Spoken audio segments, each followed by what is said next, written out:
So this is the pre-election rally. And, you know, I know a lot of people coming tonight have been to a lot of these and have been so supportive of this campaign, but there are other Green candidates out there. And we wanted this opportunity, Matt wanted this opportunity to give them some of the spotlight. And so people out there know, when people say, well, Greens only run for president, which we have two former presidential candidates here. But you know, why don't you ever run for other seats? You only run for president. Well, I think that this is just a small sampling, really, of the Greens that are out there doing this work, doing what you need to do to get out there and get the message of the Green Party to the people, and the hard work it takes. And we're so honored to be hosting them tonight. And so with a lot of guests, I'm going to keep introductions short. And first, I'm going to introduce the original Green New Dealer.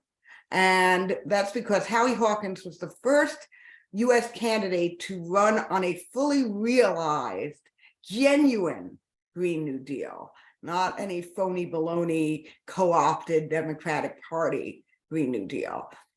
He was the presidential standard bearer in 2020, and he is running for governor with his running mate, the wonderful Gloria Matera, in New York, that he can say more about this, but sadly, he is a write-in candidate because of the undemocratic practices of Andrew Cuomo and the Democratic Party and what they've put them through to be able to even get ballot access. But I'm telling you, if you're a New Yorker, do it. Write in Hawkins Matera, because they are the candidates for the people. And with that said, with no further ado, Howie, take it away. Thank you, Rose. Gloria was my running mate in 2010. And it wasn't an improved Green New Deal. It was the first Green New Deal of any candidates in the US. And by the end of the summer, we had, I forget the number, over 50 Greens around the country. And we modified what we're doing in the state for a federal Green New Deal. And it became our signature issue. Jill ran on it. A Green New Deal for America was her theme. It was only in 2018, at the end of 2018, that the Democrats took it and watered it down. But I'm not going to talk about the Green New Deal. I have limited time. I want to talk about the democracy crisis that we're facing, and why a vote for Matt Hoh and the rest of the Greens around the country is a vote for democracy. We're all familiar with the frontal assault on voting rights and honest elections we're getting from the Republicans in the states they control. There are 42 laws in 20 states that have passed to suppress the vote of people that are likely to not vote for the Republicans, people of color, low-income people, students, and youth. And in most of these 20 states, they've now passed laws to basically steal elections. They're putting Republican state officials, partisan officials, legislators, and so forth, in charge of, or having the power to change election results, to seize control of election machines and the administration in the vote counting process, and to punish or fire local election officials that won't do their bidding. In other words, they're setting it up to steal elections, including the 2024 presidential election, so they can send slates of Republican electors even if they lose the popular vote in their state. And so we're in an election now where 60% of American voters have at least one candidate for US Senate, the House, Governor, Secretary of State, or Attorney General who is an election denier. Says Trump won the 2020 election. The Democrats took it by fraud, the big lie. 1 in 6 election workers have received violent threats since the 2020 election. 43% of voters in this election fear violence or intimidation when they go to the polls. And we all saw that in Phoenix area last week, when men in masks, dark glasses, body armor, camouflage tactical gear, and automatic rifles are filming voters as they drop their votes off at the ballot box, filming their license plates, intimidation. This is the kind of thing the Ku Klux Klan did when they set up the South as a one-party state post-Reconstruction. So the Democrats could have stopped all this. They did pass in the House, but it failed in the Senate because of the filibuster to pass voting rights and election protection laws. But the Democratic leadership, including President Biden and Speaker or Leader Schumer, they didn't make lifting the filibuster for voting rights and honest elections a high priority and a major public issue. The Democrats don't know how to fight the fascists. They accommodate them. Biden is still talking about bipartisanship with the party that tried to overthrow his election. The Greens are about defeating the fascists, not governing in coalition with them. And it's not only the Republicans that are suppressing the vote. The Democrats suppress the vote by suppressing the Green Party. Party suppression is a form of voter suppression. We know from the 2016 exit polls that 61% of Jill Stein's voters, our Green Party candidate in 2016, told the exit pollsters they would have stayed home if she wasn't on the ballot. 55% of the Libertarian voters for Gary Johnson said the same thing. They'd have stayed home if he wasn't on the ballot. Right there, that's over 3 million votes that would have been suppressed if Stein and Johnson were not on the ballot. Yet the Democrats go around and to try to deny the Green Party ballot access. We saw that in Matt's case in North Carolina.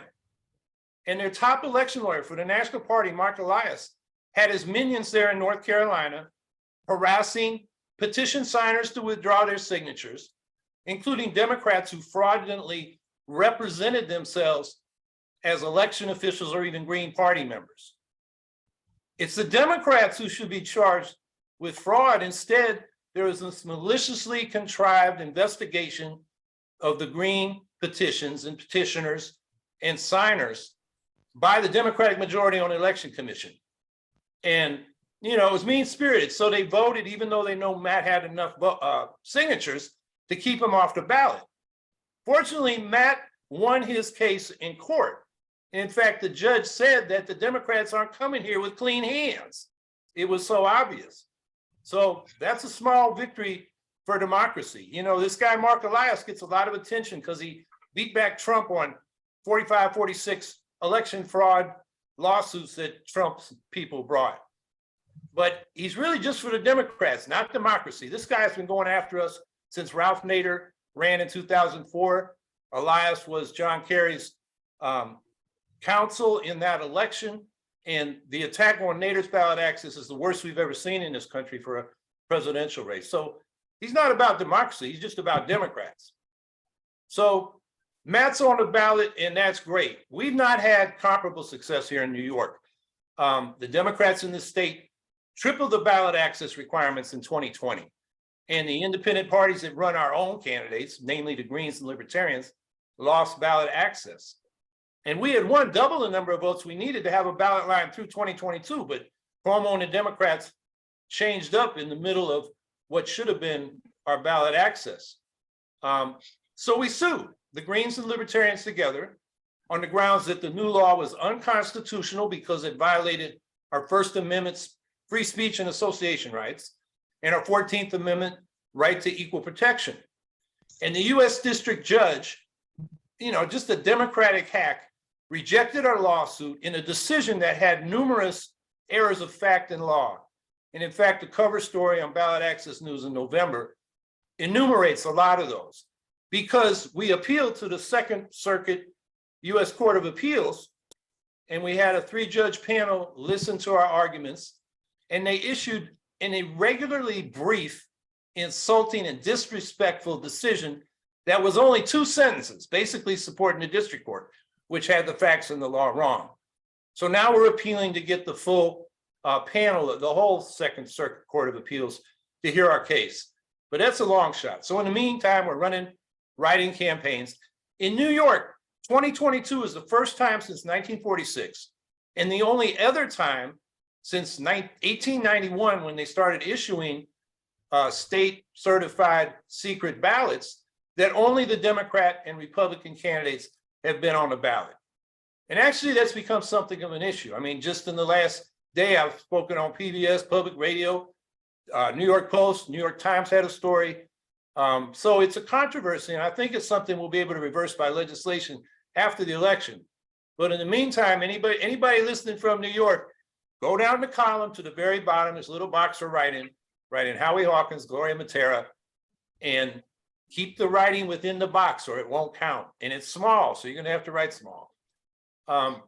So basically, voting rights should be the right to vote for who you want once you get your ballot.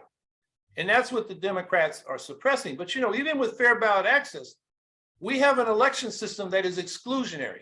Single member district winner take all elections are fundamentally excluding political minorities of all sorts, whether you're a Democrat in a Republican district, a Republican in a Democratic district, a Green or a Libertarian in any district, the plurality wins and they get all the power. And because of gerrymandering, most of our election districts, over 90% of our state legislative and congressional districts, House districts, are one-party districts. One or the other party is going to win. It's not even a contest. We know before the vote is taken who's going to win. You can vote and vote and vote after election after election after election, and you'll never get a representative who represents you. That's what comes out of this single-member district winner-take-all system. Of course, there's the spoiler problem as well, which has become worse for us because the Republicans have become such an authoritarian, racist, anti-democratic party that a lot of progressive-minded people vote defensively for the Democrats, even though they like the Greens better. So what we got to do is not just lead the fight for voting rights in honest elections, because the Democrats aren't doing it. We got to change the electoral system. We got to have ranked choice voting for executive offices that deals with the spoiler problem. Those are naturally single seat elections. And then on the legislative side, we got to fight for proportional ranked choice voting from multi-member districts, so we get proportional representation of all the different political parties. And this is a fight I believe we can win. We went into 2020 with just over 20 jurisdictions using ranked choice voting. Now there are 55, including, and 2 states. And there are 10 more ranked choice voting ballot measures on the ballot in this election. But the thing we got to do, most of them are just straight up ranked choice voting for single seats, even for legislative bodies. I think what the Greens got to do is bring forward proportional ranked choice voting for proportional representation. That'll be the real game changer. Because if we had that, we'd have Greens in all the state legislatures and the House of Representatives, and it would be really hard to exclude us from debates like Matt was excluded from, like I was excluded from this time. And so, my appeal to people is vote for the Greens because we're the only ones really fighting for democracy. And then let's get active in changing the election system. We got to fight for fair ballot access, proportional representation on legislative bodies, and ranked choice voting for the executive offices. And I appreciate the time. I'm not going to be able to stay because because of the campaign, I'm having a Zoom call with the New York DSA question and answer session. So that's coming up in a few minutes, but thank you for the opportunity to speak. Good luck to Matt and to Blaizen and Justin and Michael and Robin and Delilah and Joshua, who are on the screen, and all the other Greens in the country. Thank you so much, Howie. And good luck. It's ridiculous that they will throw some of your write-ins out because they didn't write your name small enough. That's democracy in this nation. But thank you for everything you're doing. And we really appreciate you being here, everybody. Give it up for Howie Hawkins. Thank you. Thank you. And next up, take care. Have a good meeting. Next up, we have the one and only Dr. Jill Stein. She has done webinars with Matt before. Jill Stein was the presidential candidate in 2012 for the Green Party and in 2016, where she came up against all sorts of battles with the FEC, just for being successful enough to capture the attention and is falsely blamed for Trump winning.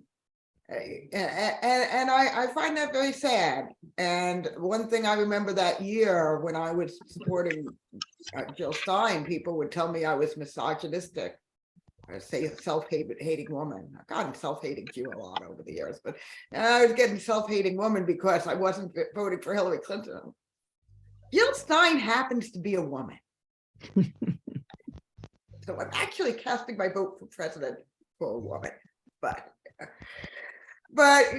Jill always perseveres and always fights for the people. And that's why we are always so honored to host her and appreciate all her support. Without any further ado, Jill, take it away. Thank you, Rose. Thank you to all the candidates. Thank you, Howie. Here tonight with these rising stars for People, Planet, and Peace, these inspirational voices for the political battle that we need to fight if we are going to have a world that we can survive in, let alone thrive in as well. And I want to just briefly mention, while efforts are made across the board to shut us out and shut us down, we persevere and we're being heard, and we are building our capacity for the long haul.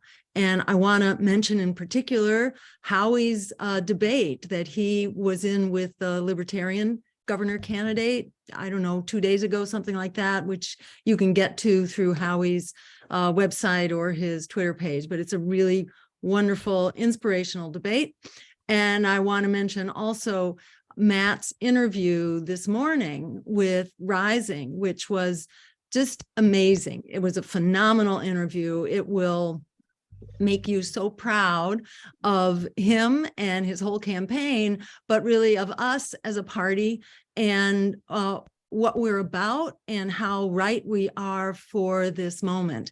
Now, I'm the only person here tonight who's not actively running for office, so I'm only going to say a few brief remarks to leave time for those of you who are actually running. And really what I want to say is to basically to thank you for being the force that moves us forward. I think we are at a breaking point, really in just about every dimension of society and life. We're at the breaking point. We need to turn it into a tipping point. This is a historic moment of unprecedented converging crisis, which is generating unstoppable resistance. And I want to convey what I have learned over decades, actually, of running for office, which is that there are some things we can control and there's a lot that we can't. And things beyond our control are going to really decide when we get that big breakthrough. And our job is to be as ready as we can, because eventually that baton is going to pass. The empire is unraveling. The end stage capitalism is breaking down. It is definitely on its last legs, and we see the parties of War on Wall Street really struggling to suppress us, as the Democrats especially, as their more legitimate competitors. You know, they pretend to be the progressive party, which they're really not.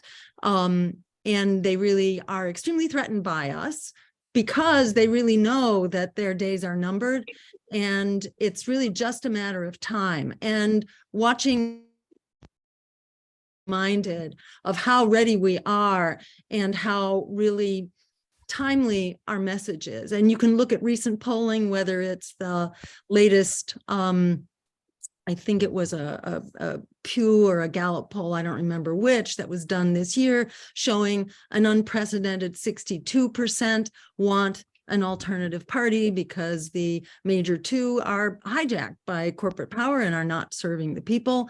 You can look at rates of just complete and utter disapproval alienation, loss of confidence and trust in the institutions of our government. That is at record low. It's running about 21% among people in the younger generation who really are the rising force. And it's not much above that among everybody else, more like 25%. And the media that serves as the official apologist for the status quo, they have a support rate of about 29%, which is lowest among industrialized countries. Right now, we are experiencing blowback like never before from the military-industrial complex, which reigns supreme in the two corporate parties. And recently it's been the Democrats who have surpassed the Republicans as the chief architects of endless war, now verging on nuclear crisis. And I guess, for myself, I'll just say that I am personally really preoccupied by the imminent threat that we face right now, especially around climate change, around endless war, which is verging on nuclear, and the recklessness and just outrageous destruction that the Democrats are pushing forward on right now is really pretty staggering and unprecedented. It's widespread agreement. The doomsday clock is now 90 seconds from midnight, and many long-term observers say that we're in even a more precarious position now than we were even with the Cuban Missile Crisis, which was the last most precarious moment. Arguably, we are even in worse shape right now, and we see how the Democrats don't even dare to raise the issue of negotiations and a diplomatic solution. Well, if we're not pursuing a diplomatic solution and we are on the brink of nuclear Armageddon, as attested to by the president himself, well, what do we have left? If we don't have diplomacy, and they cannot even come near diplomacy yet. If you go back to the Cuban Missile Crisis, JFK was able to sit down and negotiate and to basically stop demonizing his opponent, Khrushchev at the time. We had two responsible leaders in these two parties. And, actually Russia, whether you have heard this in the media or not, but, has repeatedly offered opportunities for negotiation, and the U.S. has repeatedly said no. And I'll just mention how even recently it was big news that back in March and April, Ukraine and Russia, with the help of Turkey as a mediator, had come to an agreement. They had a tentative agreement, which was essentially the Minsk Accords. Once again, this is not rocket science. They had come to that agreement, and then Johnson from the UK, the buffoon from the UK, who was just voted out of office because of his own corruption, he was dispatched to Ukraine to basically tell them no go. So the recklessness being pursued now by the Democratic Party, which used to be called the lesser evil, it no longer has a right to be called the lesser evil, because the Democrats are, depending what issue you're looking at, but they're certainly endangering us, equivalent to any other fascist threat right now. So it's really important, I think, more important than ever, for us to stand up, to stand tall, to stand proud, and no pressure. But we are it, folks. We are really it for political resistance. That's why I was so happy to see that Brianna Joy Gray and her libertarian partner on Rising actually brought Matt on today, because they have been very out front in castigating the Democrats for not daring to even mention the word peace, negotiations, and diplomacy, as the mushroom clouds are looming like never before. Because I kept screaming at my computer screen, get Matt Hoh on. Don't just talk about theoretical opposition to the Democrats' outrageous recklessness and endangerment and impoverishment. Here we are, we are spending $225 million a day to conduct war in this proxy war in Ukraine. $225 million a day. It's been 67 billion so far this year, more than has ever been spent in any war since Vietnam. More money spent more quickly since the Vietnam War. That's what's being poured into this. Where's the money for water in Jackson, Mississippi? Where's the money for 11 million Americans who are facing eviction? Where's the where's the money for, what is it, 37, I forget the number exactly, but it's millions upon millions of Americans who cannot afford healthcare in our current predatory system. So this is outrageous. It is being done against the expressed wishes of the American public, who even now, despite the torrent of propaganda, are calling for our economic needs, for inflation, for the cost of fuel, which has been skyrocketed by this predatory proxy war. Americans are calling for using our resources to actually adjust and further the cause of justice here at home, not to be pouring fuel on what's essentially a civil war gone bad, for which the US of A has laid the groundwork for many decades. And that's a longer discussion than we have here tonight, but I think most Greens have kind of seen through the torrent of propaganda that we're being exposed to right now, and are actually ahead of the curve and are really with the American people when no other party is, and no other mainstream candidates are out there. So big congratulations to everyone for doing the incredible work that you're doing, and know that we may be ahead of the curve right now, but the curve is going to catch up to us. It's just a question of when. Between the crushing economy, the collapse of the climate, the endless war verging on nuclear, this is the breaking point. And no pressure, but we are the political vehicle, and it takes us in the street, it takes people, and it takes a political vehicle to turn the breaking point into a tipping point. So take it away, and thank you all so much for leading the charge. Back to you, Rose. Yes, let's give it up for Dr. Jill Stein, a heroine to so many people who are fighting for independence from the two-party system, and for people who are fighting truly for world peace. That couldn't be more important than at this moment, as we find ourselves really teetering so much closer to nuclear disaster than we ever should have been. So thank you so much for all you do, Jill. And so I am going to go in alphabetical order with our candidates. And if I get the alphabet wrong, you're all free to laugh at me. But I think I can do this. So first, I am going to give the floor over to Delilah Barrios, who is running for governor in Texas. And Delilah is a healthcare worker.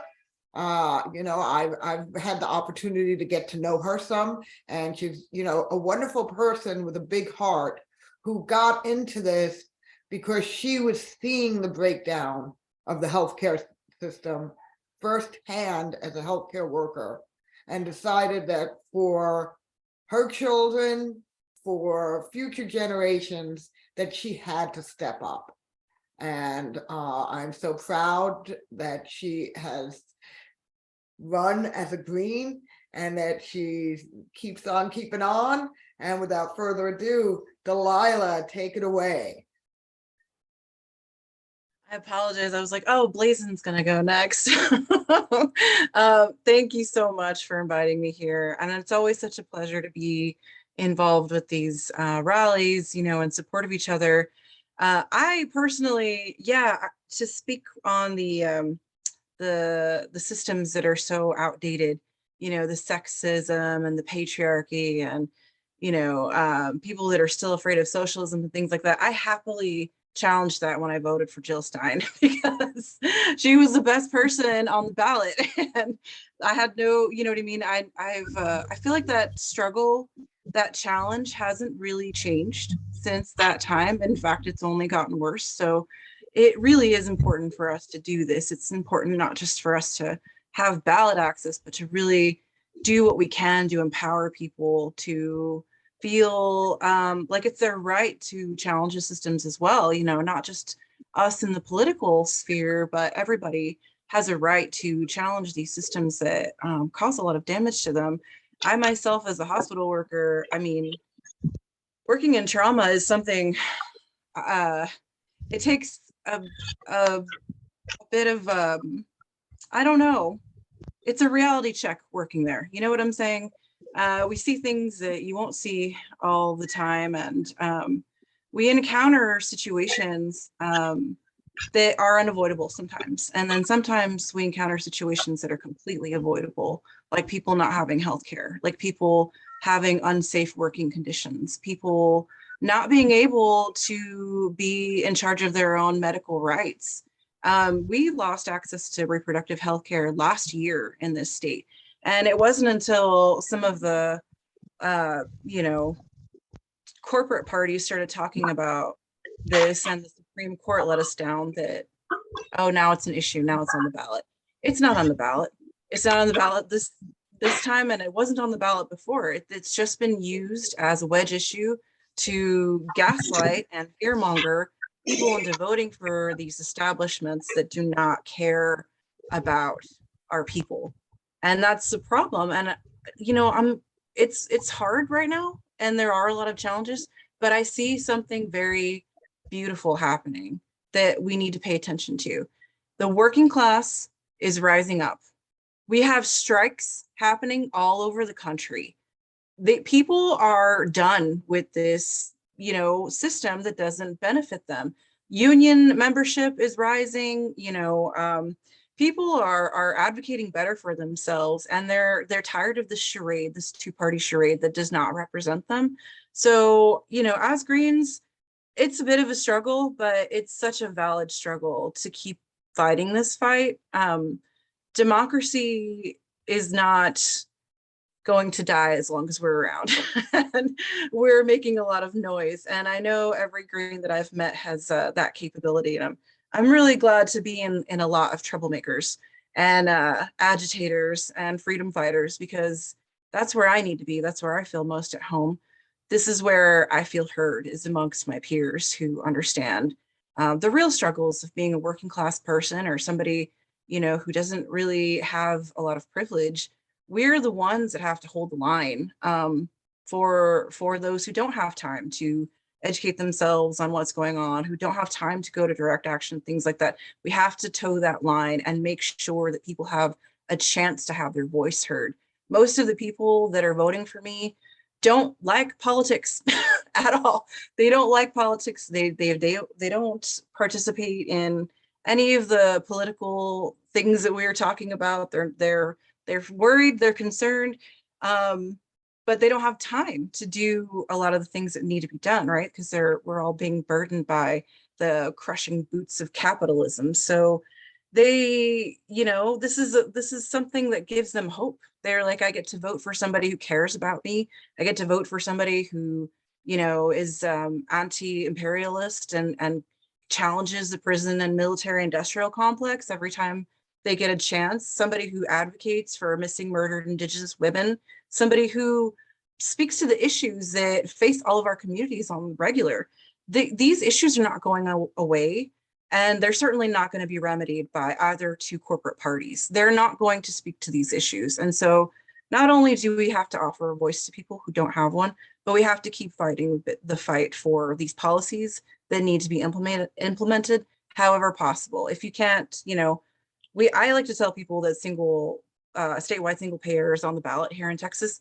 And because that's something that I would do immediately, within my powers if I was elected governor. That's what I got into this race for, because the Democrats failed to hold the torch. They can't even grow a spine and write a letter to Biden to say that they don't support war. And these are the ones that are going to speak to the needs of the poor and working class? No, they're not. So it's a heavy burden for us, but it's a valid one. And I'm really grateful to be with you all here. And I really hope everybody does well. And thank you all for sharing your time with me and allowing me some time to speak.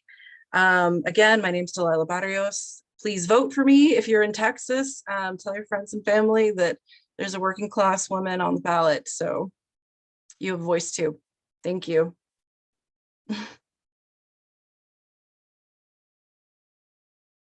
Yeah, Delilah. Delilah is a great asset to this party. And I'm just so glad, you know, I know how hard it is to run. I mean, and that's just true of everyone here, but it's hard work to do. And I know that Delilah does it and also works and takes care of children. And it's just very brave. And again, I'm just so honored.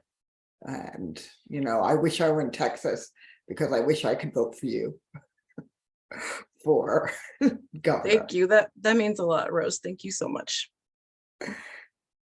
And next up, I have a young candidate for Chesapeake School Board who's just lighting everything on fire.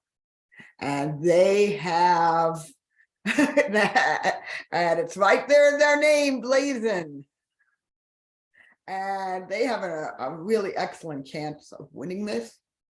And it's so important to have young people on school boards because who understands the needs of students in the public schools more than people who have just been in that system. So I am so excited to introduce you to the one, the only, Blaizen Buckshot Bloom. Blaizen, take it away. Thank you, Rose. Thank you, Rose. Good evening, everyone. I don't think I need to introduce myself. Yes, my name is Blaizen Buckshot Bloom. It's been that way since birth. I think I got really lucky with that name. It's been really, really useful because when we're going out canvassing, we're talking to voters and they're like, I love your policy, but is your name really Blaizen Buckshot Bloom? I have to go through it about 2, 3, 4, sometimes even 5 times just affirming, yes, that is my name, and make sure that when you go vote, you go pick Blaizen Buckshot Bloom. Really easy for them to remember. I don't think there's any other Blaizen Buckshot Blooms out there. I don't know if there's any other Blaizens or Buckshots, much less a combination.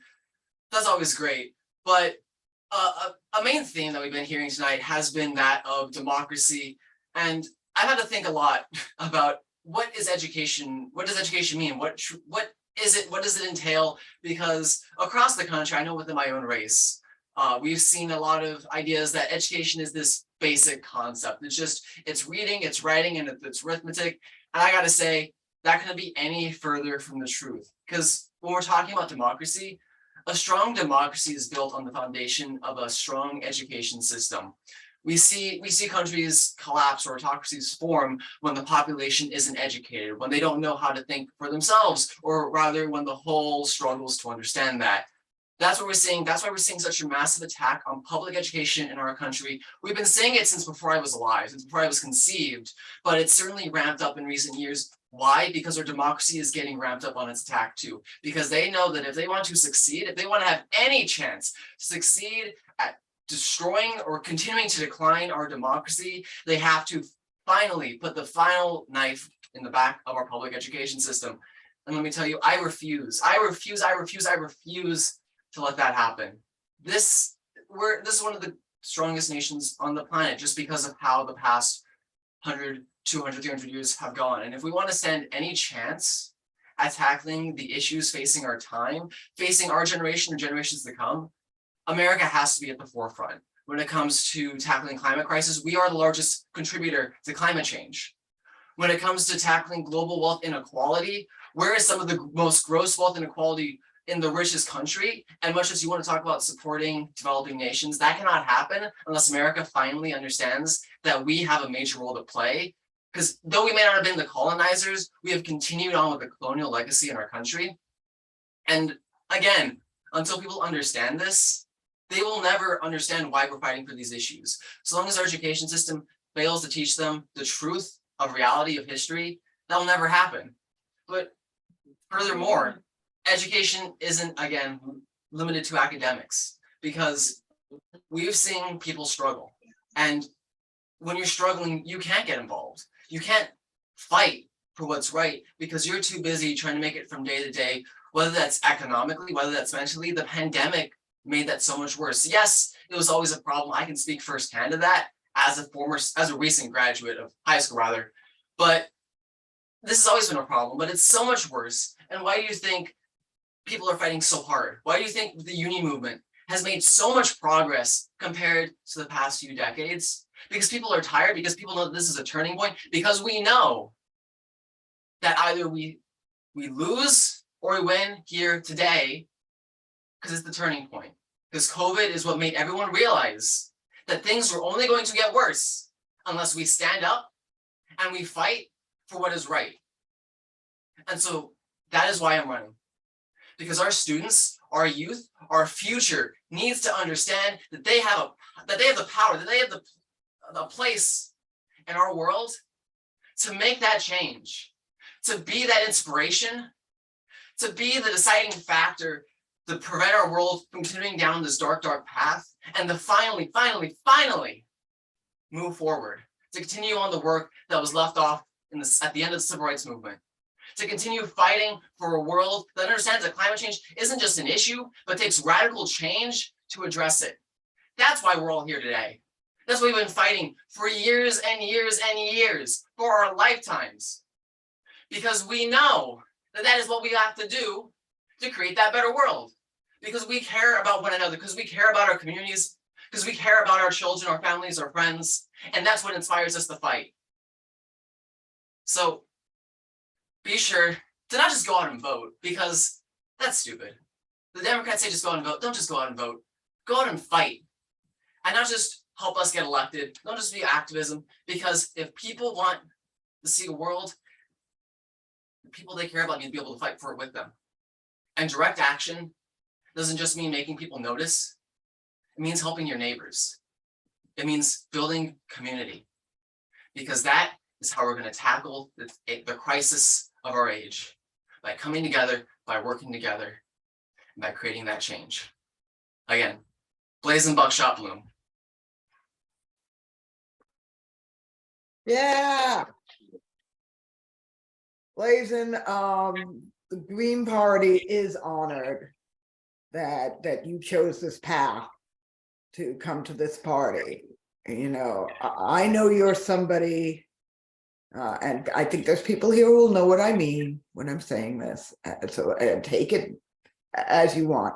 But there are forces within the Democratic Party that would love you as long as you are to set their, you know, be a voice of their agenda. But Blaizen has the integrity to not go that path. And instead, they've chosen to go with a true independent party of the people, where it's harder and it's tougher. And yet it is people like Blaizen who's going to put this party on the map. And you know, what Jill was saying earlier about how change, we're right on the precipice of it. And we're just very proud to have you, Blaizen. And again, I wish I were in the state where I could be voting for you.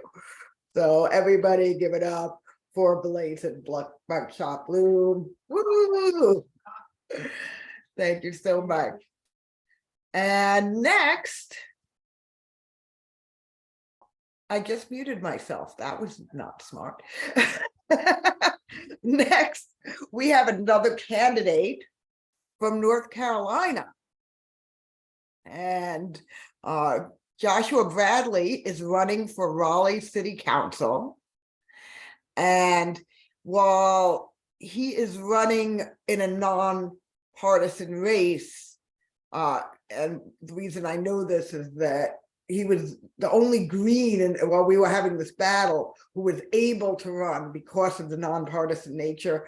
But everybody knows that Joshua Bradley is a Green. And we are so proud to have him here tonight. Joshua Bradley, take it away. Hey, comrades, can you hear me? Yes. Okay, hi, everybody. My name's Josh Bradley. I'm running for City Council in Raleigh, the at-large seat. Yes, I ran because it is nonpartisan and there is a very low barrier of entry to do with that. City races are important, and we need to do what we can to get Green Party members to run for local races, especially ones with low barrier of entry, because when you run for the city level, you can actually affect people in real time on the ground. And you can do things to gently put pressure on your state assemblies or your general assemblies or your state legislatures, whatever they call them, in order to make things better for the working people in the city. I think it's important to run as many candidates as we can to get, to start influencing change, right? Because if we can get enough of us there, we can get the momentum in our way. Like, the Democrats are right to fear us because we are the people representing the workers, right? We are an eco-socialist party. We've got our 4 pillars. We're pretty straight up on what we want to do: social justice, peace, ecology, and democracy. And so that's basically what you get when you have eco-socialism. And so I was lucky to join the Green Party in 2019. North Carolina Green Party is awesome. And I just got to thank my fellow North Carolina Green that's running, or 2, are Matt Hoh and Michael Trudeau. I think we've got a good state party, and I'm happy that I get their support. I'm also a member of the Socialist Party USA, but try not to hold it against me.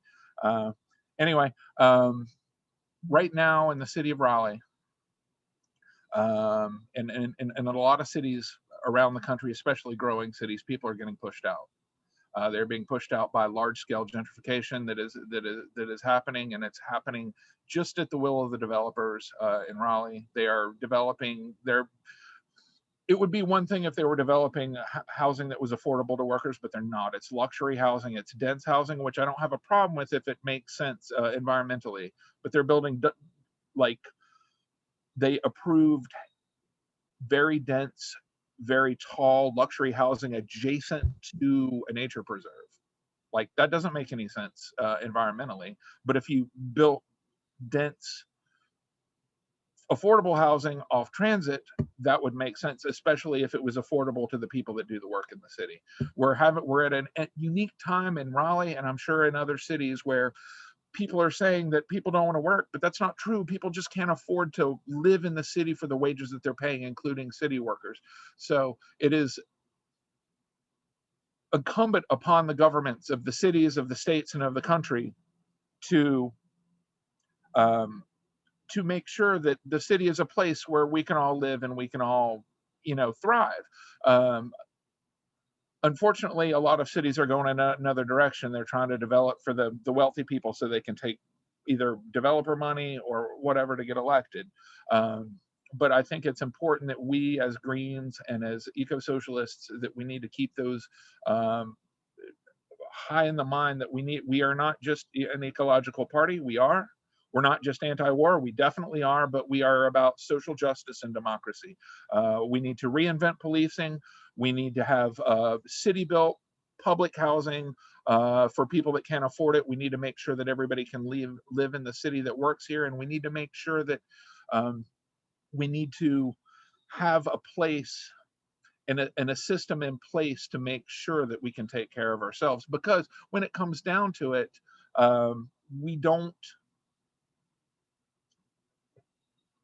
we can't function as a society if we run government like a business. I hear that all the time. I work for people that are just right of hunting the poor for sport, right?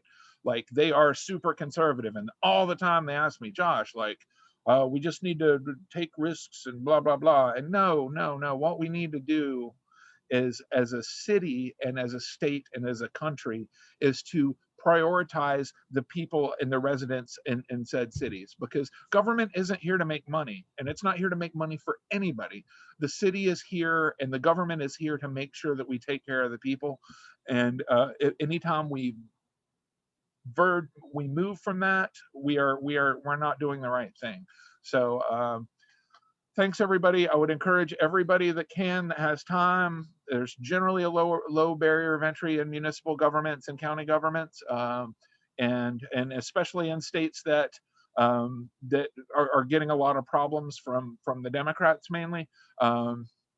You know, I mean, in Durham, North Carolina, there was a lady that filed a police report that the Democrat that they sent to get somebody to pull their name off the signature assaulted the person, which is, I mean, they're pulling out all the stops here. But it's important to have a people's voice in the city. I encourage everybody to run at the city municipal level and the state level and the national level, of course, but don't leave out organization in districts where you can fairly quickly have a positive influence on the people's lives. And thank you very much. It was great hearing from everybody. And thanks, comrades. Thank you, comrade. I think that North Carolina, and we'll be hearing from Michael Trudeau soon. I think this is a great year for the North Carolina Green Party. First of all, we, went up against, as everyone knows, against some very powerful forces. But it's look, as I examine this campaign and this movement, I think that the Green Party of North Carolina and the ballot access effort and the fight that everybody was down for having with some very powerful and scary people, I think it's going to be something that Greens all over the nation are going to have to look at and learn something from this in terms of what you're up against and what you need to do.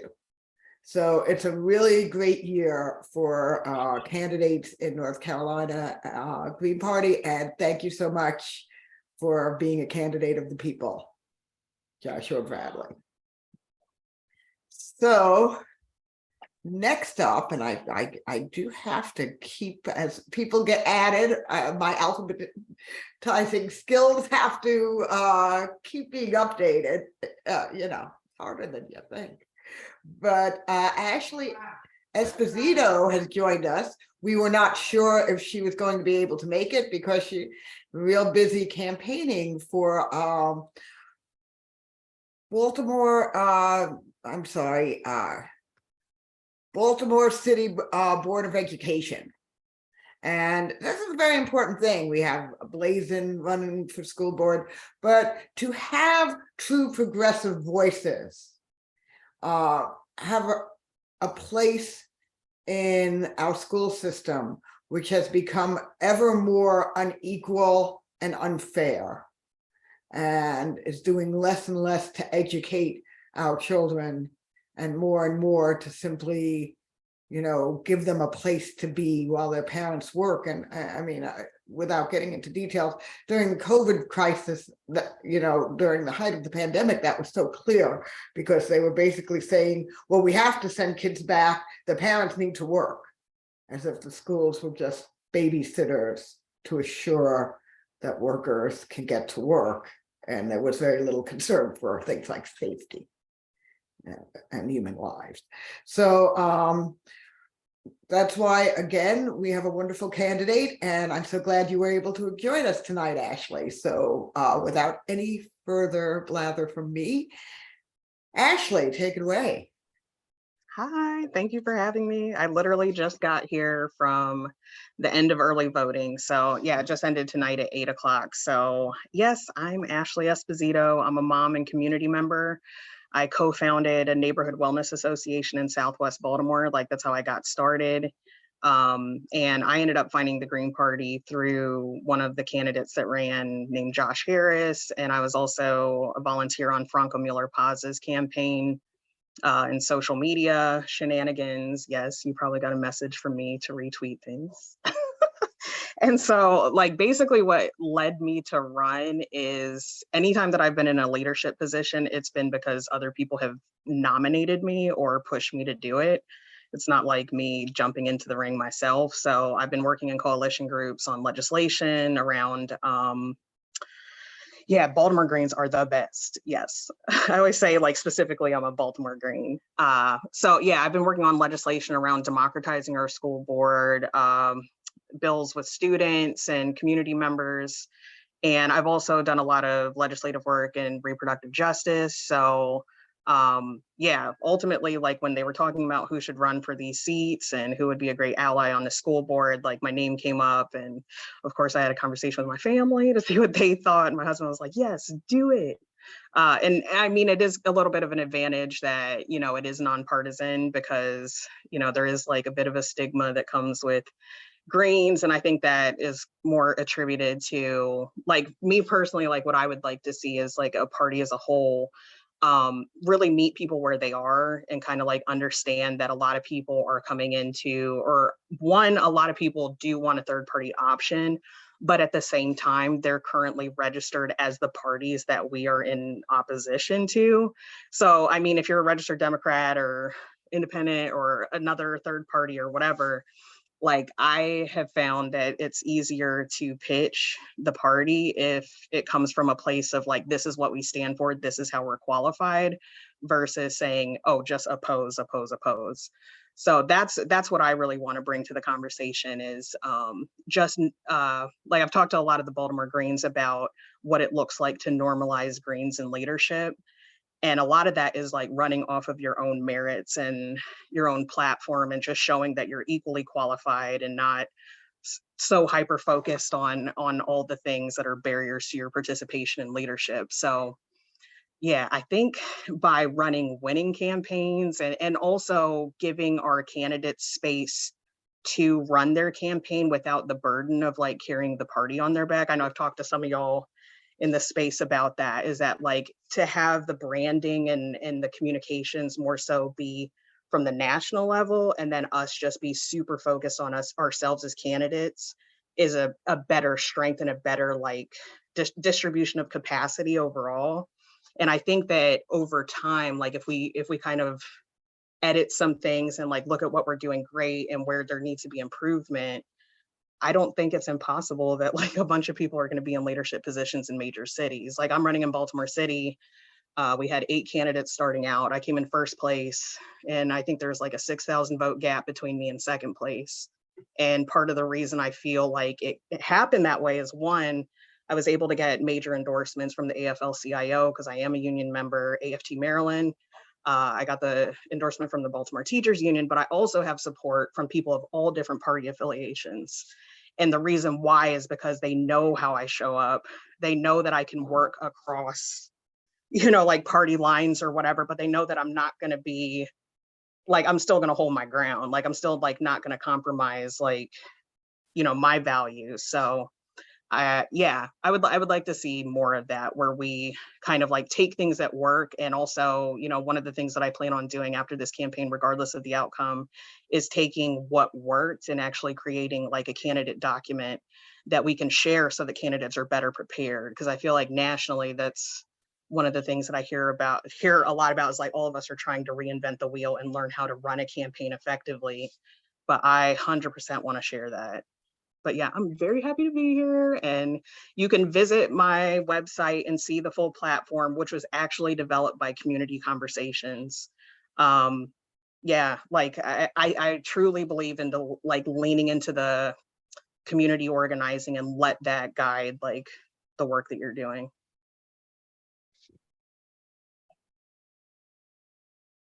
Thank you so much, Ashely, and we're really happy you were able to make it tonight. You know, this is I hope that people watching, if there's people who are watching who are wondering, well, this Green Party, is this really a party for me? Is this really a party that speaks to the people? Like, keep in mind, we couldn't have everyone running on, or we'd be here all night. There's a lot of people running for Green.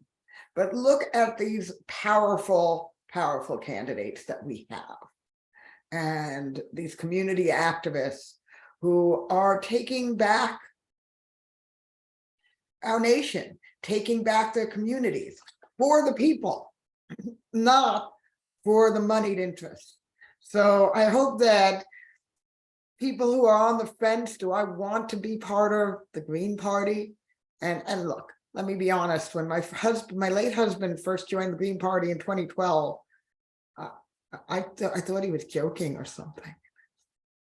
Like, Green Party? I want to join the Green Party. I'm not really a tree hugger, yeah. But I would come to understand, and I am an environmentalist, don't get me wrong, but I had an antiquated idea of what this party was. And that was 2012. And as you can see, I've stuck around. And so we just need to get bigger, stronger. And I hope if this is something where you're thinking the way I was thinking 10 years ago, that you take that chance. I'm glad that my late husband, Jeff, pushed me into this. And he did push me.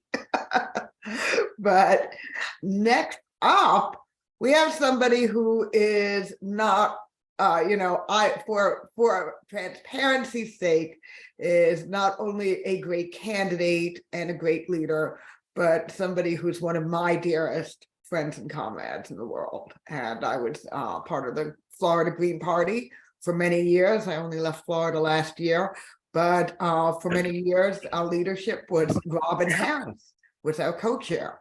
And she was an amazing co-chair. She's also been the co-chair of the Black Caucus of the KPUS. And now she is running for Florida State Representative, District 41. And I couldn't be more proud to call her a comrade and friend. Robin Harris, take it away. Hi, everybody. Hope everybody is well. You guys have, before me, you've said some great things. I echo so many amazing things that have been stated earlier. And here in Florida, here in the central region, we are 5 days away. And I think I've had a few heart attacks. Just in the past few days. So, but there's a lot of synergy, a lot of energy around the campaign. We didn't get a lot of endorsements this time because this is a partisan race, of course, but some very significant endorsements. We got one from Florida Rising, which is pretty interesting. We have one from a group called Florida for All. I was very honored, even though I don't share maybe some of the political aspirations are similar. Some amazing Black women here in Florida that I shared those endorsements with. And I've also got some endorsements from Orlando DSA and a college campus. I always get them mixed up, USF. And if I'm saying that wrong, please forgive me. But they have given me life because when college kids thinks you're cool, I think you're kind of cool. So I've been very grateful for that, the energy around that, the questions, pulling my brain, picking my brain and for conversation. And one thing about our, we've had a hard fight because this seat has been occupied by Democrats. The primaries were ugly. The former incumbent jumped back in the race 30 minutes before qualifying was over. And this person also encouraged me to run for this same seat. And so he portrayed himself to be a friend and a mentor. And so his exact words to me were to kick the ass of the present incumbent so that I could win. And so at our last debate, he whispers an apology to me, and I whisper back, that's okay, because I'm going to kick your ass like you told me to kick the last incumbent's ass. So here we are, and we're 5 days away, and that's what we're trying to do. We're trying to make it. And I want to share a story with you. I think Ashely talked about it, how Greens are being perceived. It's how we as individuals, how we are displaying our platform. A few days ago during early voting, a family member of I'll just say of a long line of Democrats in this city, who has deep roots in the Democratic Party, a very large family. They run up to during early voting to say to me that they have never ever voted anything but Democrat until this week. And this week they voted for me. And tears came to my eyes because wow, because I know these individuals, their signs are everywhere. Their footprints are in Florida. And I was so honored. And they echo things that I've been saying during this campaign about that the Green Party. I am about people over profit. I'm never going to ask a person that's in need. I'm not going to ask a person that's homeless. I'm never going to ask a person who doesn't have adequate health care what political party is. I'm going to ask you, how can I serve you? And that seemed to resonate with a lot of people. And because they said to me, we don't care what's behind your name, we want you to win. And so I'm very delighted, and I really want to win out even more so to get the green agenda out. It's so much that we can do. We're in a housing crisis. We're in a medical care crisis. And if Hurricane Ian just visited the neighborhood that I'm in again. Hurricane Ian didn't really actually kill anyone this time, except for it killed our spirit. 4 minutes away from me, and literally in my backyard, there is the smell of death that's still there, because there were neighborhoods almost wiped out again by another disaster. And so we need Greens in the office like you on this call tonight to fight against disaster capitalism, to fight against infrastructure injustice. There's $11 million that was set aside for our neighborhood, and no one knows where that is. After Hurricane Irma came through almost the exact time 5 years ago, they promised, the county promised, the state promised that this would not happen again, but it happened again. We need strong voices that won't compromise. And Green, since we don't take corporate money, no one's in our pocket, that means no one can control our voice but the people. I am the person for District 41 because I have the least amount of money raised, but I have raised the most hell, and I will continue to do so, because the scene that's behind in my backyard of death, of decay, of stench that look a third world country, that should not be happening when we have $11 million set aside to rebuild infrastructure. So I still need your support, and the world needs us. The world needs green infrastructure. The world needs a green presence in the state, the Senate, Congress, the presidential realm, and our local races.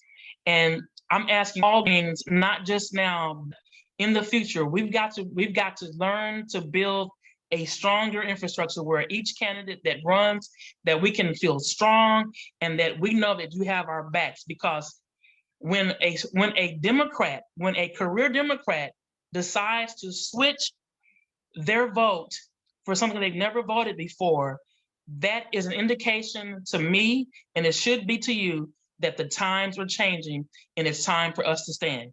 Thank you for the time.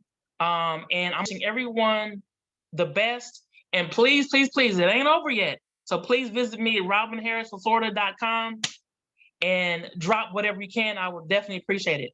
Much love, right. Peace and blessings. And we all know that I love to fundraise because it's just what I do. So I've been leaving all these links and I haven't explicitly said it. So I should explicitly say it. You should be donating to all these candidates, right? Of course, I hope for some more fundraising for Matt as well as the campaign on the campaign manager. But we're part of why we wanted all these wonderful, exciting green candidates here is to let people know, we've been able for a small campaign to get a lot done and to have some really exciting moments in this campaign. But we want that spotlight and we want that fundraising and we want that the outpouring of love we've received. We just want to be able to spread it around to every green candidate. And next up, Nick. So now that Nick has been a great supporter of this campaign, I will have you know.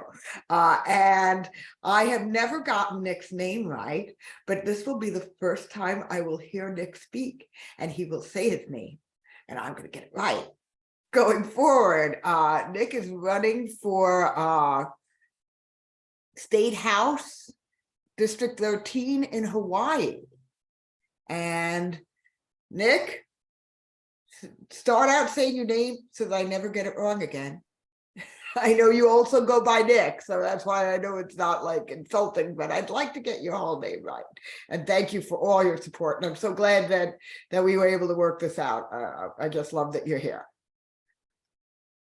Aloha. This is a radar sitting on my Wow. lap.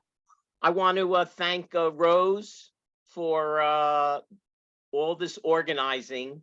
In particular, I want to thank Matt, who sent me the link here. I was unaware that candidates would be appearing. I also want to thank Jill for being an inspiration for so many years. And I so appreciate meeting you when we did in, I believe it was Baltimore in 2012, and that photo that we took together, I've used. And I want to thank every candidate here and what you've shared. Ashely, in particular, what you shared here and the way you shared it is an inspiration.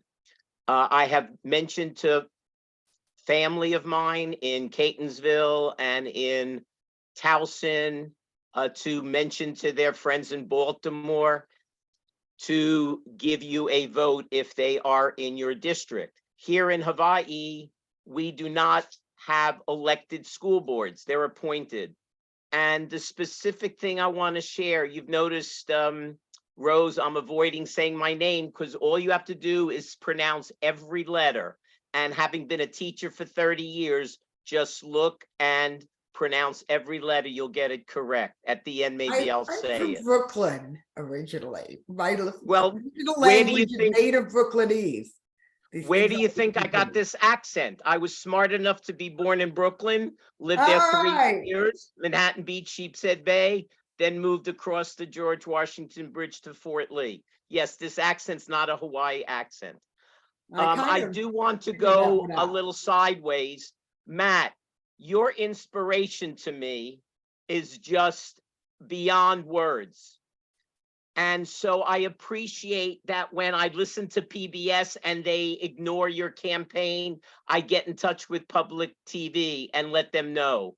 When I listen to NPR and I'm a sustaining member of Hawaii Public Radio and they ignore your race, I get in touch with them. I didn't just come to the Green Party. I've been a member of the Green Party for 30 years.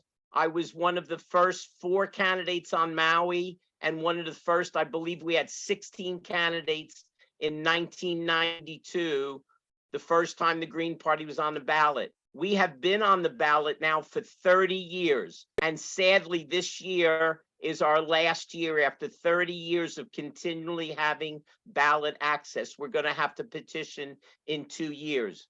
One of the reasons for having candidates, and I know as a delegate to the National Committee, there is the political movement of the Greens And I'm now forgetting if it was who exactly spoke about this point, if it was Delilah or someone else who said that every race, everything that we're involved in, there's the movement and then there's the politics.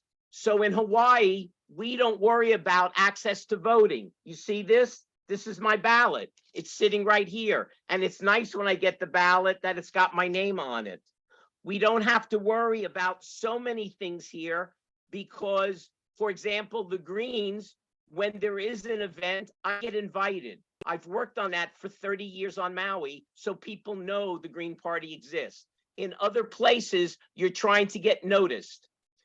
The reality here is it is a one-party state. The Democrats run the party. So I have a bit of a different perspective on the Democrat Party here in Hawaii and on Maui, because when I talk to candidates, they are as green as me. And when I say, oh, all the Democrats suck, that's not going to get me any support at all. It does not work in Hawaii. What works is here you have an opportunity to vote for someone who is truly progressive, whose political party is truly progressive. And one of the little jokes that we've been passing on now is we're going to have a Green as governor in Hawaii. Sadly, it's Josh Green and he's a Democrat. But the night that he won his primary on TV, as I'm watching, he goes, oh, and the first thing I want to say is to the members of the Green Party, come home. So here's the governor candidate, and he recognizes the Green Party. We don't have to work on getting our name out. What we need to do is we need to work on candidates.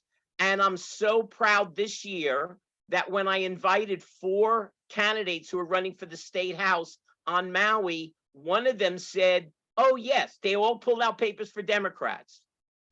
And Summer Star in District 12 said, and she's more radical than me. In fact, Matt, she makes you seem pretty low key. And she said, thank you, Nick. She filed as she pulled papers as a Green, changed, and she's running as a Green. Yes, you have to be a member of the Green Party for a certain amount of time before you can be a candidate. But we do struggle with getting candidates. So there's the movement and there's the candidates. And yes, sadly or not sadly, numerous times by many people, even some elected people have said to me, Nikhilananda, there's the name Rose, if you had filed and run as a Democrat, you would have won. And I can't do that. This is my 11th time on the ballot, 3rd time for state house, 6 times for the county council. We don't have cities outside of Honolulu. And twice I was on the ballot when Patsy Mink died, so we would have a Green on the ballot. So the one point I really want to get to is that you're running a local race. Ashely's race is very different than Delilah's race. Delilah's race is different than Justin's race. Wherever you're running. And so I really want to commend every candidate who has stood for office, because I know what it's like to be a candidate. And sadly, the other day, it's happened 3 or 4 times, because in my race this year, in Hawaii, we have more Republicans running this year than in 20 or 30 years. And they have not disavowed our former president. And the Republican in my race, if you just close your eyes, you would think that he was spouting the former president's words. It's so fascist, it's so authoritarian that I appreciate someone earlier said something about that when we talk about Tweedledum and Tweedledummer. In this state, it sort of doesn't fit because so many people that would be green in a real clean world choose to run as Democrats. That's just the way it is. So I got a couple of people that said to me, and the other day it happened, Nikki, I can't vote for you this time because if I vote for you, I'm afraid the person that I don't want to win may win. So that's just the way it is. There's a Democrat in my race that gets all the PAC support and all the progressive support. And in the past, that's what I would get when there was no Republican on the ballot. It was just me, the GMO farmer and Democrat and me as the Green. So obviously all good candidates can rattle on and on and on and on. So I just want to again thank Jill for being an incredible inspiration to so many people. We grew our party when the people from the Bernie mentality said, screw that, I'm gonna join the Greens. And that grew our party for a while. It's now dissipated a bit again. But Jill, to have the cojones, as they say, for what you've done, it just such an inspiration to me. And so again, before I sign off, I want to just thank Matt again. I got the Green Party of Hawaii to donate money. And of course, I was a little cunning. Hey, I gave a figure and I got people say, no, we should support our own candidates. And then someone said, why don't we give half that amount? And so I recommended a bigger amount. Sorry, it wasn't more, Matt, but living here on Maui, I'm on the island of Maui. And by the way, every island is unique. So Oahu, where Honolulu is different than the Big Island. Last thing I want to say, we have been victorious in 1992, first year on the ballot. We elected on the Big Island a county council member. She was the first Green to win in a partisan race in the United States against a Republican and Democrat, Keiko Bonk. She served 2 terms, ran for mayor the next time and lost. 2 years after that, another woman ran for that seat and she served 3 terms. Then she retired and her husband ran. He served 3 terms. No, she served 2 terms. So we had 2, 2, 3, 7 elections. We had Greens win on the Big Island. Sadly, since then, it's now about 16 years ago, we have not prevailed. But again, we're a political party. And the importance of a political party is to have political candidates. And so we struggle nationally to get coverage, as Jill knows and Matt knows. In your local races, do everything you can to get in newspapers, media, all the free media, everywhere that you can. And again, coming from Hawaii and coming from Maui, I do not have to deal with that. I get invited to all forums. We don't have debates. I wish we had debates. We don't. I was on public TV. You can find that on YouTube with the other 2 candidates, equal timing. So again, thank you for the opportunity. And if it wasn't raining outside, I wouldn't be here, because for the last couple of days, every day at this time, it's now about 3 o'clock here. I'm on the side of the road saying, vote for me, because that's what they do here in Hawaii. Thank you so much, Nikhilananda. I thank you for being here. I'm sure I mangled it again, and I'm sorry. And I knew there was some connection here. It's the Brooklyn thing. Right, of course. Anyway, thank you guys so very much. Aloha. Aloha. Thank you. And we have 2 more candidates, 2 more wonderful candidates. Let's give it up for Nick here. And Justin. Hi. Hi, Justin. How are you? Okay. I'll go ahead. Yeah. Thanks for. Why don't you just give him the timing? But he is running for Congress in Connecticut. And Justin, it's great to have you here. Take it away, Justin. Thank you, Rose. It's great to be here. Thank you, Matt. Thank you, all the candidates. Why am I here? I care about the issues that affect all of us, and I've always cared about them. For a long time, I was a progressive Democrat. I may look young. I'm 49, but so I'm a little embarrassed to admit it. It took me a long time to figure this out. But the 2-party system isn't serving us. The 2-party system is not a good system. And I've done a lot of digging into this, and I found a John Adams quote where he said, a division of the Republic into 2 great parties, each considering matters in opposition to one another, is to be feared in my humble apprehension,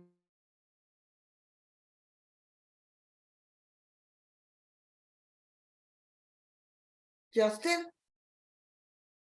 as the greatest political, what's that? Oh, you had frozen Am for I a okay? moment. Keep going. Oh, no. You're good. You're good. John Adams. Did you hear my John Adams quote? No? John Repeat Adams. that because I didn't, that's when you froze. Yeah. John Adams, our second president, said that a division of the republic into two great parties, each considering matters in opposition to one another, in his humble apprehension is to be feared as the greatest political evil under our Constitution. Those are strong words from our second president.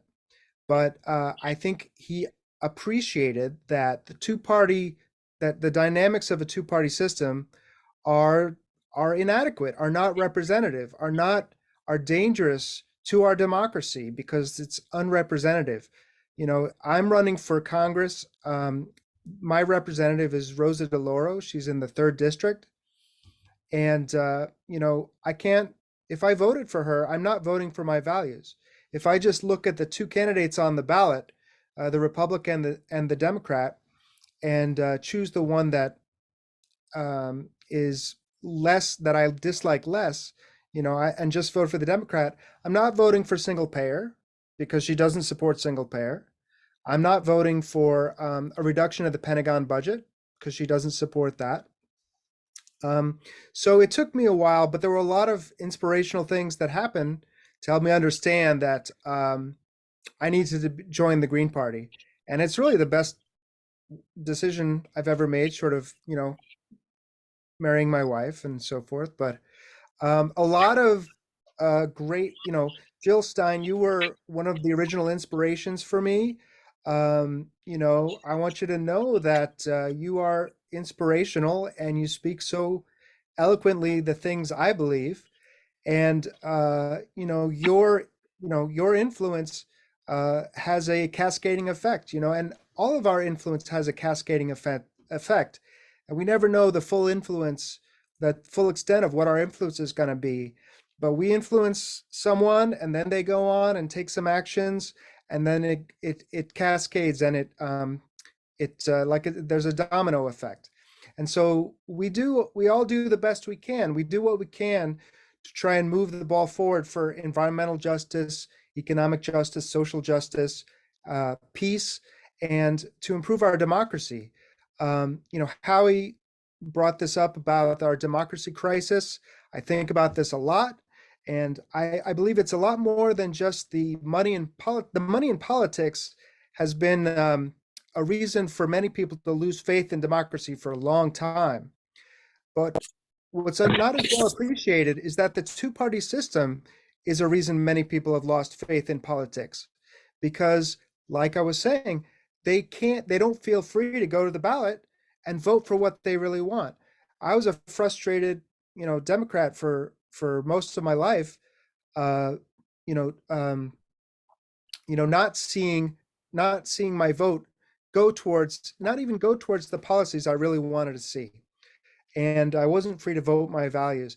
And this crisis of faith in democracy is we see it unraveling our country, because I believe when people lose faith in democracy, when they lose faith that the democratic system is really representing them, which is what it's supposed to do, they begin to, some people begin to turn towards alternate forms of government, such as authoritarianism. I mean, we have to understand where authoritarianism comes from, because we're seeing it on the rise, not just in our country, but in other countries. But here we are in America, and we're seeing it on the rise. And we have to, I think that, you know, we really have to appreciate, I think that it's this loss of faith in democracy that's leading to this lurch towards authoritarianism that's very dangerous. You see people, I don't care what the results of the election were. This is, you know, the elections are bogus anyway. I just want my person in power, the person I think is right. It's really scary. So I just want to say how happy I am in the Green Party. I meet all kinds of people. We have all kinds of people in here in Connecticut running for office that are wonderful, running for state rep, state senate, and they, we help each other, and we inspire one another. We work for one another. We're all on the same page on our values. We're not just the disgruntled margin of the Democratic Party. We see eye to eye on our values. And I really believe that when we go out there and we speak our values, we inspire others to think, yeah, I agree with them. There's so many people out there who agree with us on our values. And it's really just a tactical issue of whether you want to try and fix the Democratic Party or approach progressive values from a third party. And I've reached the inescapable conclusion it's absolutely necessary to do this from an outside perspective, because again, just having two parties is never going to be an adequate system, and we're never going to get where we need to go with that two-party dynamic because it isn't representative. So ranked choice voting, it's very inspiring to see people like Lisa Savage, who ran in Maine, and to see ranked choice voting gaining familiarity. When I was talking about it 2 years ago, the first time I ran, a lot of people had never heard of it. Now, all kinds of people have heard about ranked choice voting. They're familiar with it. They like it. And I love to tell them they've used it in Australia for 100 years, and they have a lot more parties than we have here as a result. It's tried, it's tested. And so I'm very optimistic about where this country is going, because I know about the power of ranked choice voting to change the dynamics of our system to one that is more representative. I believe that, Thomas Jefferson had a quote about, I believe the best repository of the powers of the government is the people. And I believe in that. I believe that the people have good values. And if we have a system that can represent those values, we will have a system that isn't just, isn't a threat to world peace, a threat to world climate, a threat to its own citizens by impoverishing half the country, owning 2% of the wealth. When we have a better system, we'll have better results, because I believe in people. I'll stop there. Thank you so much, Justin Pagliano. And it's just been great to have all these wonderful Green candidates. And we have one more candidate, and from North Carolina. And hello, Michael.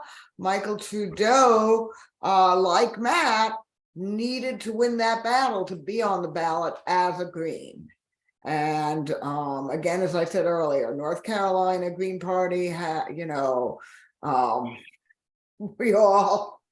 we were in for that fight, and we were not going to allow democracy to be trampled on. And it's people like Michael Trudeau are some of the people we really have to thank for that, and who ran with it and is running for state senate. And I will allow Michael to take it away and say more about his campaign. Thanks for waiting, Michael. I know it's been a long night, but I'm so glad you're here. This is great. A lot of inspirational speakers. Yeah, my name is Michael Trudeau. My website is michaeltrudeau.org. Please check it out. So a little about me first. I'm the secretary of the North Carolina Green Party. Can you all hear me okay? Okay, the secretary of the North Carolina Green Party. I've been voting Green since 2000. The first time I could vote for president, I voted for Ralph Nader, and I don't regret it one bit. So Jill is here. I worked on Jill Stein's campaign, mostly around ballot access. We got on more ballots that year than any other Green campaign in history, including Ralph Nader's in 2000, which had way more money than our campaign. I worked on Howie's campaign as well for a while. I worked on Matthew's campaign as the statewide ballot access coordinator. Met a ton of great volunteers and other folks. And, I take it personally, therefore, when the state government and the Democratic Party and the Mark Elias Law Group accuses us of fraud, because they're accusing me of fraud. They have not found one shred of evidence or presented us with a shred of evidence anyway that any fraud actually happened. We know the real fraud is that they are disqualifying signatures that are perfectly good. If someone signs a piece of paper that says Durham County written on the top and they sign this petition, but they actually live in Wake County, guess what? It doesn't count. That's fraud. Anyhow, so why am I running? I need to bring a radical voice to this election, and I feel like my campaign can really do that. I am running in a fairly bougie area of North Carolina, but we have a nice slice of Raleigh and a lot of working class people in this area. But my town is the second largest town in the United States. It's about 220,000 people or so, so it's huge. But I'm running to pose a very stark contrast to the Democratic Party as candidate. So I think this is a good example. There's a corporation here called SAS. It's part of the military industrial complex, but it's considered to be a very progressive corporation nonetheless, because they have this huge campus and they have childcare and whatnot. Well, my opponent in the Democratic Party was a senior executive at SAS for 26 years. And so when it was time for me to get up at this civic forum that I was invited to, and she said, I've worked at SAS as a senior executive, I said, thank you for mentioning SAS. That reminds me that its CEO has amassed $7.5 billion. And we need to take that money and expropriate that money. And with just that amount of money, we can solve the healthcare problem in this state. With just that amount of money, we can house every single homeless person without a home in this state. We can provide free public education. If we take that money and other billionaire money, not just tax it well, but take it, seize it, expropriate it, and use it as a public good, because it is a public good. That money is a public good. It's just being hoarded by a few individuals, right? So what I want to do, and what I think all Green candidates should be doing is, at this point, is using the word expropriation. Expropriate Elon Musk's $230 billion, expropriate, what's his name, Bezos's $130 billion. That's how we pay for the things we need. We could end world hunger with that amount of money. We could house every person, provide education for every person in this country, and so on and so forth. A progressive wealth tax is something that we need to do too. But when you start talking about a progressive wealth tax, people's eyes start to glaze over. We want to make the Green Party part of a progressive populist movement. We've got to start using strong language, like the language of expropriation. I also think, I'm going to keep this short and sweet. I also think that when we're running as the Greens, we have the best platform out of any other party. We're far better than the Libertarian Party, right? The Libertarian Party might seem like they're ahead of us electorally because they have more organization, et cetera, but if we think about it, no wonder they do, because they're not a social justice organization. They don't spend any resources, no human resources, no time on social justice, but we do, right? So my point being is that we have to add building the Green Party itself to our platform as candidates, as parties, to say to people, I'm not just for abortion as making North Carolina an abortion sanctuary for all people seeking abortions. I'm not just about public health care for everybody. I'm not just about this and that. I'm also about building this organization where people come together and we form something new that hasn't existed in this country since roughly the 1930s, which is a political party that's independent of the two capitalist parties, where people are actually fighting within the party, agitating within the party on major economic and social justice issues. The Green Party cannot just be an electoral party where, you know, we run for this, we run for that, we lose, but we have to be so much more. Kind of like the Black Panther Party, right? They had their famous Breakfast for School Children initiative. The Green Party needs to be an electoral party. We need it to be a dues-based membership organization that engages in and leads activism, organizing, community organizing, or some people like to refer to it as spade work within our communities. We need to have shop fronts that are organizing hubs, that have libraries, bullhorns, signage, all of the above. We need to be all of those things, or we will never make inroads into the areas that we want to. And even if we were to win our elections here and there, we will never have the groundswell of support that we need to hold on to those seats and to have our candidates be accountable to the movement. So that's what I'm asking all of our candidates here to please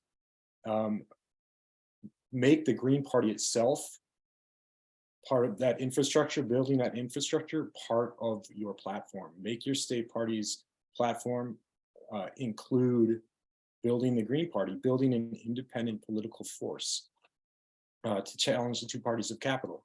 And in that vein, we have to take a very strong anti-capitalist approach. Otherwise, we just end up sounding like progressive Democrats who are environmentalists, right? And we have to be so much more than that. Finally, I'd say, please visit my website. It's www.michaeltrudeau.org. I talk more about this, how we need to build an association like this, a party like this, in a podcast on my website. So please check that out. Also, I've pledged, please consider donating. Like others folks have said, Robin made the point, this race isn't over yet. I'm still knocking on doors. I'm still putting up door hangers, and any amount of money you'd like to donate, I'll be very happy for that. And I've also pledged that any excess money left over after campaign debts are paid off, we're gonna donate it back to the North Carolina Green Party. The North Carolina Green Party spent between $14,000 and $15,000 on our ballot access initiative. So we got to recoup that money and to really build the type of organization that I'm talking about.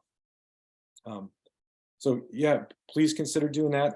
If you're in North Carolina, please look me up, please contact me, please call me. My number is 314-337-2154. I really need your help putting up all my door hangers. We're hitting the lowest income areas in my district, which is District 16. So trailer parks and some apartment complexes. And that's what we're gonna hit with my door hangers and flyers. And then I also need you coming out for early voting and flyering people at voting precincts and on election day itself. So please get in touch. Thank you. Thank you, Michael. And again, I must say how, what heroic work the North Carolina Green Party has done this year, and all these candidates, and again, going up against some very, very frightening forces. A party that did not have the strength would have not been able to do what we had to do to beat them. So thank you. First, thank you to everyone who's been here tonight. And I'm going to also leave Matt's website because, of course, look, these campaigns are still going on. And any fundraising we can do, I'm not doing the big pitch tonight. I know how disappointed you are.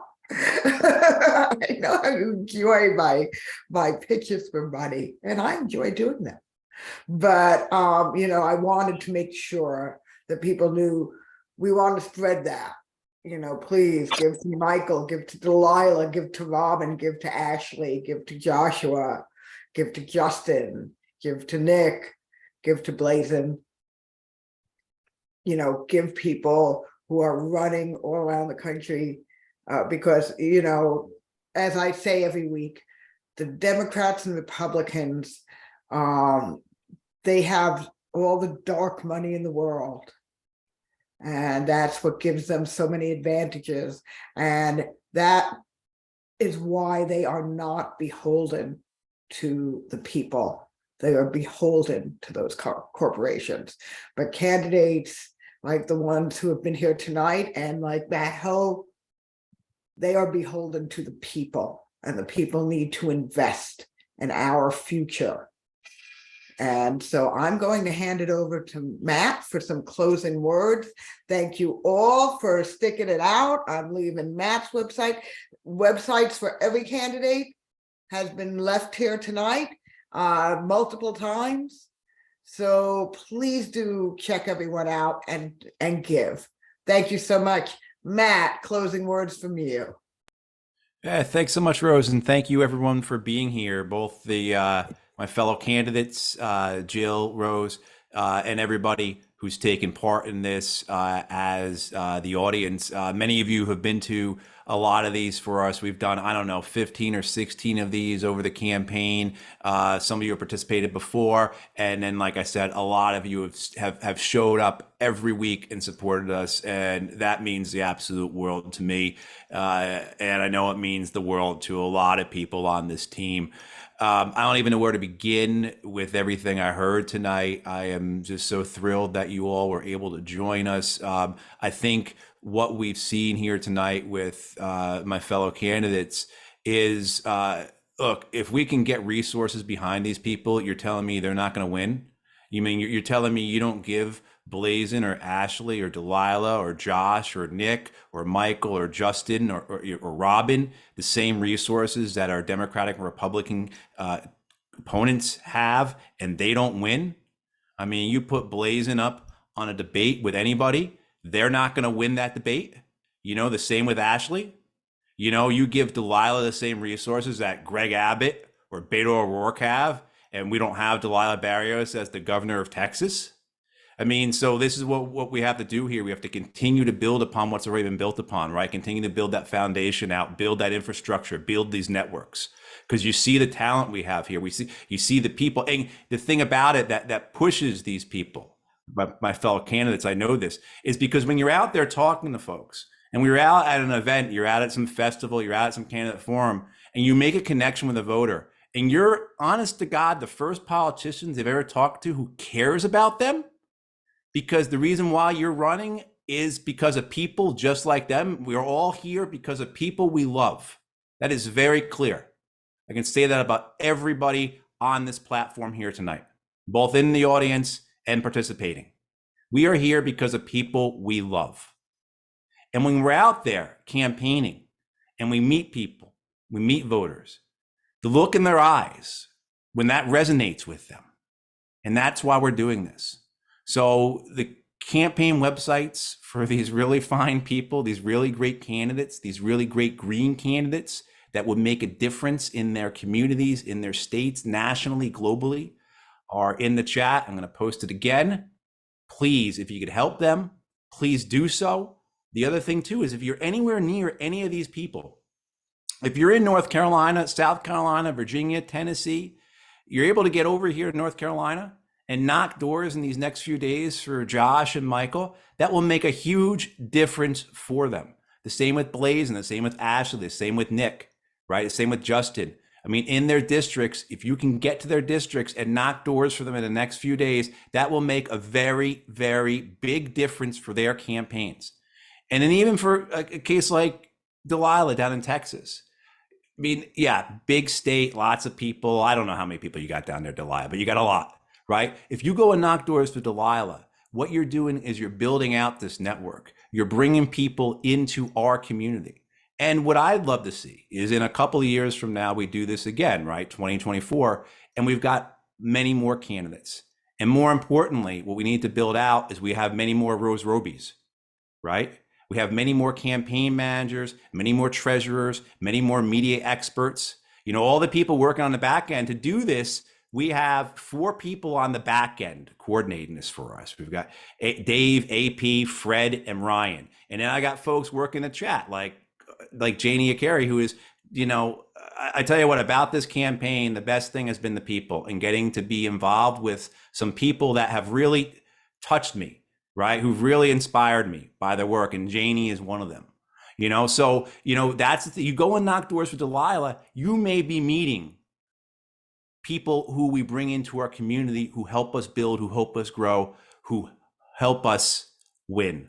So I want to thank everybody for being a part of this, for being a part of this community, for supporting all these candidates. I want to thank all of these candidates for being here tonight. You inspire me. Everyone is here because you have all done something to help me in these last 10, 12 months. And I am incredibly grateful. And I'm incredibly grateful for everyone who has ever shown up for these events. All of you here tonight. Very grateful to North Carolina Green Party for this opportunity to have represented them in this race. And of course, to my team, the folks on this team, I can't even begin to express my gratitude for you. I just hope you know it's very, very sincere. So thank you. I'm going to post again all these websites. I can't hit that enough, but please help them. That this is the final campaign webinar rally, but don't think you've seen the last of Matt, and you probably haven't seen the last of me either. And we're gonna, you know, I know Matt is an important voice for progressive independent politics. He is a true hero who has given all, and I know that he has a calling here, and it doesn't end on election day. So thank you all for everything you've given, and we're all in this together. Right on. All right. Thank you, everyone. Have a good night. Good night. And again, we got 5 more days. Get out there and win. Thanks, everybody. Thank you. Thank you, Jill. Good luck, everybody. You Aloha. Yes, thank you so much, Jill. Thanks for everything you've done for us.